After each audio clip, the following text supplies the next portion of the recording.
Welcome to Bad Advice, the podcast where we explore the worst advice startup founders or operators have received, or even worse, followed through with them. I'm your Skalnish from Bad Ideas Fund. Today's guest is Madara Knutina, but more on her after the short intro.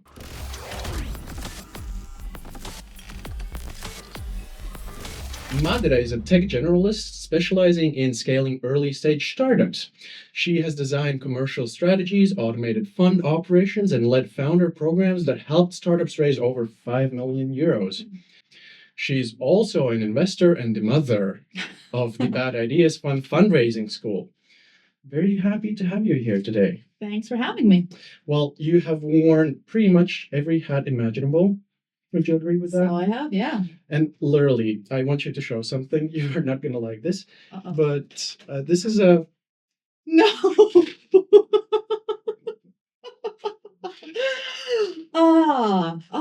Beautiful days of Ryanair.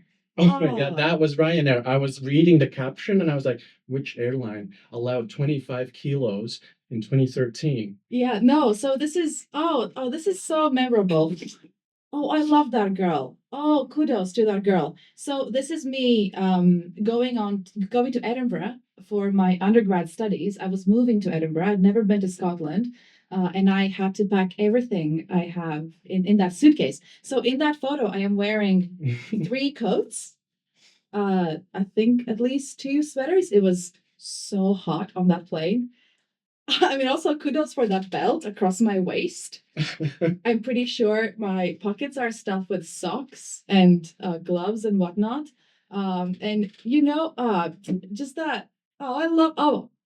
That girl. She is going to take on the world, and she does not know that yet. Oh, With all the bless. with all the stuff you're wearing, did you already know back then that you're gonna be a Swiss Army knife? Ooh. Transitions. Oh, you're good at segues, dude. Do you know what? Yes, I did. Because by then I had already done, smaller projects. I had been on my gap year for which I did a sneaky project to basically fund half a year of traveling in South America. So Love. yeah. So I had done bits and bobs of things to basically create something from nothing, which is how I describe what I really do. So yeah, I think I did. I think I did. Cute. Oh, bless. If you're proud of her, you can leave her on the table. Yeah, can I take this? Can I take this with me? With the frame? Of course. It's a cute one. Oh, that's awesome. We will Thank you. show her to the world, of course. Of course. Yeah. It's been what? So it was 2013. Yes. Since then, you've done a lot. You've been part of startups. My fashion choices have not changed. Thank you. Thank you. This is coming back. Sure, because Ryanair luggage Because policy. we're all bored. Because the luggage policy keeps getting worse. Yeah. You've been in startups. You've been on the investor table. You and behind the scenes of the fundraising school accelerator. Yeah. But today I really want to focus on in your sort of not on the investor side so much, but more on the founder/operator side. You have built and recently exited a small startup called Manta, which started as a tool to solve a very specific issue that you wanted to address specifically. Yeah. Maybe you can give like a brief one-liner. What was Manta? How did you come to it? And because it was like 2018 when it was created, and essentially, yeah. So the one-liner is that Manta is an audio-visual equipment management tool for large organizations, and that's a mouthful. Unless you know the use case, which is really quite straightforward. Manta was a SaaS tool that helped large organizations like universities lend out technical equipment like cameras, 3D printers, and the like to their staff and students. And how it came around was that one of the co-founders worked at such a checkout on his college campus, and he would use this really old, clunky, outdated, and as he eventually learned, expensive software to manage, all the loan lending process. And it's not that complex. It's not that complicated, but it's a complex process because, you want to make sure that cameras are, returned in good shape. You record all the specifications and, like it's usually expensive equipment. So Mhm. you need to make sure everything is on track and obviously communicate with students, send out reminders and all the rest of it. Um, and yeah, so he and his best friend set themselves the challenge to build an alternative version for essentially half the price. And lo and behold, his university actually bought that software. Mm. And that is how Manta came to be. And I joined shortly after to lead the sales effort. Those were long days in London when I would have my full-time job doing sales, then coming home, switching gears and then doing cold calling, to East and West Coasts across America. That was intense, but that was fun. No sleep. Next place. Yeah, Another university. Another exactly, university. exactly. So was university the persona? Yes, exactly. And so our thinking was really quite simple that we thought we had a very clear and specific target market we were looking at. So a university with this audiovisual equipment checkout center on campus, there aren't that many those who had or still were using that other software that we eventually essentially replaced. So we were just targeting those campuses. Eventually, so in my pipeline, I would have the entire spectrum. I would have really small campuses that would essentially use pen and paper solutions at the time. And on the other end, I was literally working with America's largest art university, who's they were awesome to pilot, honestly. But for us to even launch on their campus, we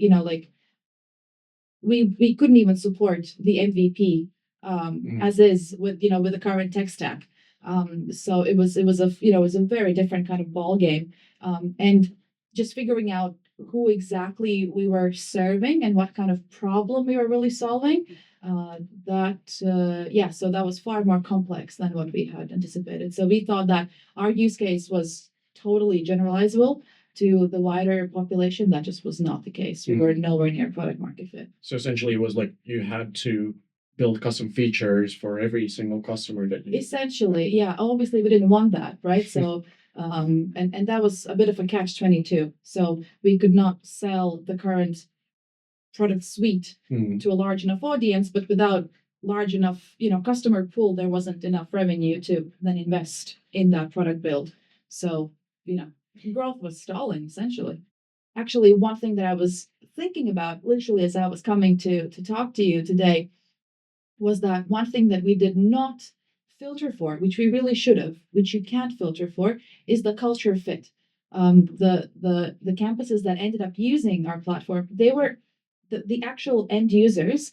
They were early adopters. They were people who were keen to try out new things, who were not afraid to change things up, which in an established organization like a college is not necessarily a given because things are, the processes are so vast, making any changes can feel so risky. And it really takes a specific kind of person to be willing to try out new things. And you can filter for that. You can, especially now, I feel it's so easy to actually monitor the market for, like the right buying personas, the actual people on the other side, based on their LinkedIn presence or even, what the ethos of the organization is and whether innovation and change and willingness to perhaps break free from you know you know trying to test the solutions is in the ethos. And at what point did the realization come that, oh, we have built a very specific use case solution. Mhm. We need to. This is not the maybe not necessarily the wrong product we're building, but we need to pivot somehow. Yeah. So we've really, yeah. So the past few years, Manta was on essentially a feature freeze. We were servicing the existing customers, but we were not really building anything else, and we were not investing serious amounts of time and effort in maintaining. And it was earlier this summer when we decided that okay, no need to prolong this. Let's see if anybody out there would be willing to buy the assets and buy the customer book. Yeah, so it was on me to find the buyer. And yeah, all in all, it was less than 2 months between my first outreach to selling the business, which was surprisingly fast. Not gonna lie, that was a fun project. And you mentioned you sold it actually to one of the customers, Yeah. the big arts university, or No, so even better than that. We sold Manta to the very first customer. The pilot user, my husband's, but also like the co-founders, alma mater, the first ever user of Manta. And it was, if you think about it, we had built the perfect tool for their use case. Exactly. So it did make sense for them to own Manta. It would have been nice if you knew that already in the beginning. Exactly. Would have saved a few sleepless nights for sure. And by the way, for those of you watching, listening, somewhere here we will post a link. Madara wrote quite an extensive blog post about this. Yeah. Is that also the sort of the good advice that you could give to someone else who is maybe in the same industry that you really need to hone into your buyer persona? Is that the key takeaway? Yeah, I would say so. You really want to understand. I think if I were to do this again, or if I were to give advice to somebody building a startup just now, I would say focus on the problem and then focus on the niche, not just the problem at large and the very specific use case, but the niche of the market that you're serving, and describe it really well, both in sort of technical terms, right? So what problem this tool is supposed to solve, what features it must have, but then also who is on the other side and what kind of organization is on the other side that will be using this. And I feel a better metaphor for this would be to follow the Airbnb playbook, which so famously after or during YC, what they were trying to do is they were building a product that 100 people love, not 1,000 people like, but 100 people love. So 100 people that would spread the word, and eventually make Airbnb go viral. So if you focus on those 100 people, not one, not 1,000, but 100 people, so that's a small enough niche to be specific and focused, but large enough for there to be some signals that it can grow, and grow. So successful companies essentially are cults. Aren't they? Pay 100 people who love it. There you go. Good advice by Mother. Yeah, sure. But I guess, there is some truth to it. Generalizing this even more broader, as you've been on both sides, wearing as many clothes as you are, you've probably seen a lot of advice being thrown and followed. And what's one piece of startup advice you constantly have seen or saw founders repeat that you knew wasn't really helping them? Yeah, it's not necessarily advice that would have been explicitly given to founders, but a frustration that you see a lot of founders have and share is quote so and so investor told us to come back after we have traction, end quote. And then they go bonkers because we don't have traction, we don't have revenue. How can we build anything without revenue? Because in their minds, oftentimes they equate traction with revenue. Mm-hmm. And that's not the case. I feel that's not serving founders because obviously before there will be times, like the first stage of, unless you're really lucky and you manage to generate revenue pre-launch, more often than not, there won't be revenue.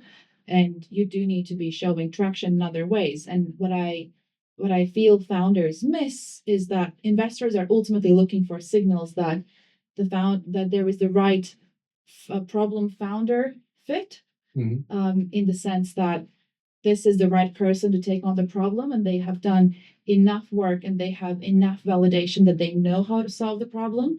And that traction and those signals can come in different forms. It can be the size of the waiting list.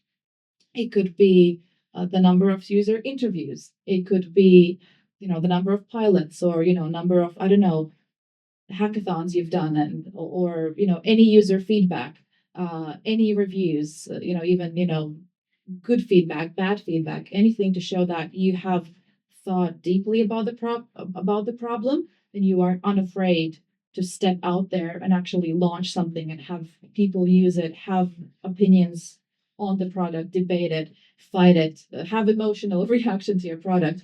All of that is traction, and that is ultimately what investors look for. It's not just revenue.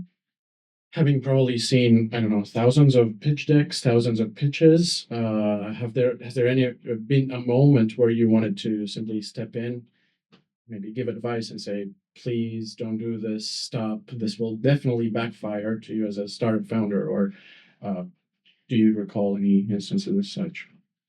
I Because you're yourself an investor and like you want your investments to materialize good, and then you maybe want to be more engaged and more hands-on. Sure. I feel that there is a very fine line between painting a beautiful picture of what the future holds versus outright lying about, what you have achieved and how that looks like. And there are a few red lines you should just not ever cross. Like, if you've only don't put Google as your credential if you've been an intern for 3 months, okay? Or um, don't put revenue figures if what that actually is your pipeline size. And obviously, Mm. there will often be a lot of gray, and the trope of faking it till you make it, is that probably will survive, and there is some merit to that. But uh, yeah, I guess whatever you have on your pitch deck, you do want to be able to back up with actual data. So if you can't, maybe leave it off, because eventually it will transpire, and that will build distrust, and that image will follow you with your next startup, as well as everything else you do, because that fame, that that long tail of data just follows people everywhere, I think. And generally, is there any belief you used to hold about startups, fundraising, any part of the journey that you have now completely flipped 180? There is a belief that has evolved. Um, Before I got my first startup job, and honestly, for the first few years, I thought that everything startups was so cool, so glitzy. Everybody was, young and beautiful, flying around with their MacBooks, and working in cafes, building impressive technology, changing the world, bringing the good vibes. Then I came to realize it may look like that from the outside, but on the inside, it is grueling pain. Um, it is intense. It is desperate. Um, the pressure is on, especially if you're VC funded. The growth pain is so real. Um, and only recently, I've come to appreciate that startups may look cool from the outside. They are gruesome on the inside.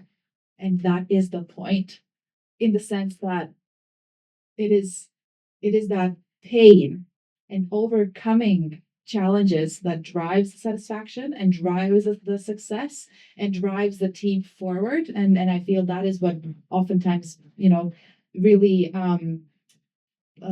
strengthens the culture and the team, and really makes a startup a real force to take on the world.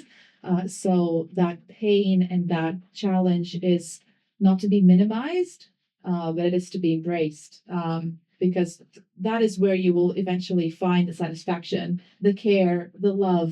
That is probably, I feel that, best relationships are built over sleepless nights, and, missed deadlines, and intense, looking at, like your, I don't know, your bank balance dropping too close to zero.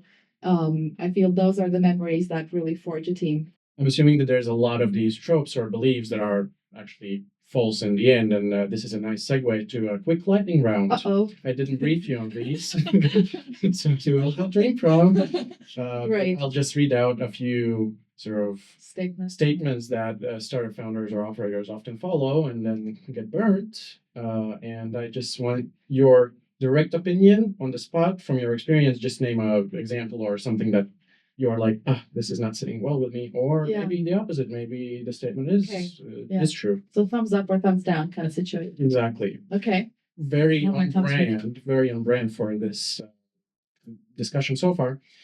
VCs make great advisors. Thumbs down. No. What? Everybody wants to be helpful. The best advice you can give is don't give advice. Connect the founder with the right person. That's good. Yeah. So intros is the best. Intros. Yeah. Open your rhodolites. Money and intros. Yeah. And Actually, no. I do want to take that back somewhat. I feel there's a prevalent belief that when people ask for help, usually they ask for, well, they can be asking for help, but oftentimes they ask for, just they want to be heard. Okay, and they want to be listened to. And then your job as a listener is to figure out, okay, so does this person actually want my advice, or do they want to be heard and listened to and get that empathy? I think there's a middle ground. I think what you can do, what you should do, is you should be a sounding board. So you should obviously, listen and empathize, and oftentimes I feel that is what investors are there for, because founders have to be really strong in front of their teams. They are oftentimes afraid, and for good reasons, to show fears and vulnerabilities. So it is the investors to whom founders can and should bring their worries to. And the job of the investor is not just to, plain out give out advice, or just, hold their hand and say everything will be okay. But I think if you can be a sounding board, so give that emotional safety, but then actually guide that person towards the answer that they probably already have, and sort of work with them almost as a mentor, I think that is good. That's not advice, but yeah. And digging a little bit deeper in the same sort of topic, statement number 2. Angels are always easier to deal with than VCs. Oh no, definitely not. I feel that not always, but just because, so the assumption being that because angel tickets are smaller, there should be less frills. And sometimes, yes, there are, but one of the benefits of having a VC fund is, or sort of as a founder, or as a fund, really, you should have a clear thesis. You should have done your homework and figured out, who you are investing in. You should ideally have a certain set of criteria as to who you're looking for. And if that founder does not meet that criteria, ideally you would have some sort of set process to then manage that relationship. Whereas with angels, they come in all shapes and sizes. So I feel as a founder, if you are targeting investors of all sorts for fundraising, you may as well start with VCs, because it will just be easier to it will be easier to set up those sales navigator filters for VCs than for angels. Let me tell you that. Fair. Statement number 3. Profitability is more important than growth.